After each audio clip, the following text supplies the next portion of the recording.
Bernard Tapie, Ligue des Champions dans les mains, accompagné de joueurs emblématiques comme Basile Boli ou Éric Dimeco. La statue, réalisée à taille réelle, serait installée juste au-dessus des marches du parvis du stade Vélodrome. Et forcément, l'idée plaît aux supporters marseillais. C'est l'emblème, c'est lui qui a ramené la Ligue des Champions en partie, donc effectivement pour pouvoir marquer le coup, une petite statue pour eux, pour les anciens joueurs, et effectivement le président, on est ok pour ça en tout cas. C'est une icône, Tapie, tout le monde connaît. Avec ce qu'il a fait, c'est la moindre des choses de faire une statue pour lui. Nous, en tant que Marseillais, c'est une reconnaissance, c'est normal. À l'origine du projet, Laurent Tapie, l'un des fils de l'ancien président de l'Olympique de Marseille. Selon lui, l'œuvre monumentale mettra tout de même un peu de temps à sortir de terre. Il faudra à peu près 2 années.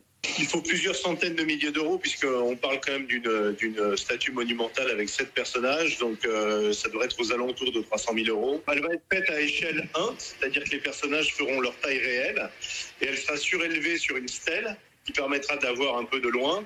Et la stèle aura une deuxième fonction aussi, c'est qu'on mettra les noms des 2000 plus gros donateurs. De son côté, la mairie a prévu un autre hommage pour le boss. La grande esplanade qui est sur le boulevard Michelet, qui est l'entrée du stade, qui s'appellera désormais Bernard Tapie. La mairie célébrera aussi ce soir les 30 ans de la victoire en finale de Ligue des Champions. Elle appelle les supporters marseillais à se réunir devant l'hôtel de ville.